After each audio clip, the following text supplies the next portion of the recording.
You know how life has a funny way of throwing curveballs at us when we least expect them?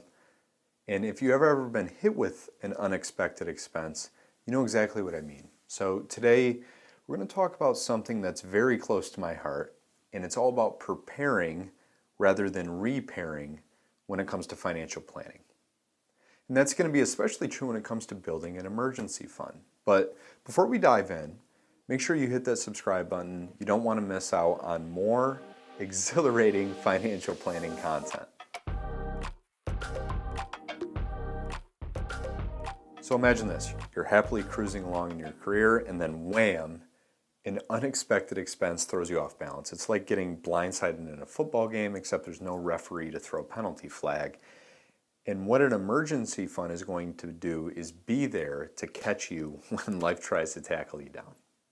Now, you probably hear financial professionals, on social media talk about living expenses all the time. But what does it really matter? It isn't about being stingy or penny pinching or denying yourself, life's little pleasures. It's about understanding where your hard-earned money goes so you can make informed financial decisions. And decisions that are going to align not just with your current lifestyle, but also with your financial goals. So this isn't necessarily to be confused with a budgeting exercise, aka the, taking your vegetables version of financial planning, which I absolutely despise. I believe simply that everyone should know where their dollars are going rather than asking them where they went.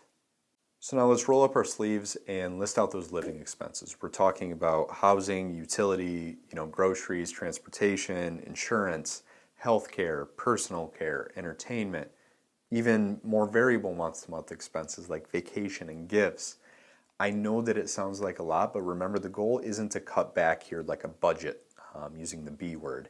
It's simply just to gain awareness so you can set a realistic pathway and target balance when you're building out this emergency fund. So I've got a workbook over on my blog for a free download. If you need a starting point, it's in an Excel sheet, helps you categorize everything, makes it easier on yourself that way. Now let's chat about tiered cash reserves, and it's going to be your two-pronged approach to building that financial safety net. Your Tier 1 cash reserve is the cushion for daily expenses, about 1 to 2, maybe even 3 months worth of accessible living expenses. I want that in a checking account, and that's going to be the first step. Then you've got Tier 2 cash reserve. This should be 3 to 6 months of expenses tucked away in a high-yield savings account. Remember, the golden rule is 3 months worth of expenses for a dual income household, 6-month cushion if you're single or even the main breadwinner. I operate under the belief that every dollar goes to work for someone. So your Tier 2 might as well be working harder for you and grabbing some extra interest and segment that out with an online bank, preserve your FDIC insurance, but get paid a little bit more on a high yield savings account in the process. Now, finding the right balance for your cash reserves is going to be vital. Too little and you risk financial exposure. Too much and your dollars are going to be working harder for the bank than they are for you. Think of it like a football team. You need the right blend of defense and offense to win the game. It's all about balance. So let's just quickly unravel what I call liquid term. In healthcare, vital signs assess a patient's health at any given time. In personal finance, we have what I call financial vital signs. This LT score, liquid term score, is pivotal for building a solid emergency fund. It's calculated by essentially taking your annual living expenses and dividing them by the dollars you hold outside of retirement accounts and outside of real estate. So this score basically is going to tell you how quickly you can access cash if there's an emergency.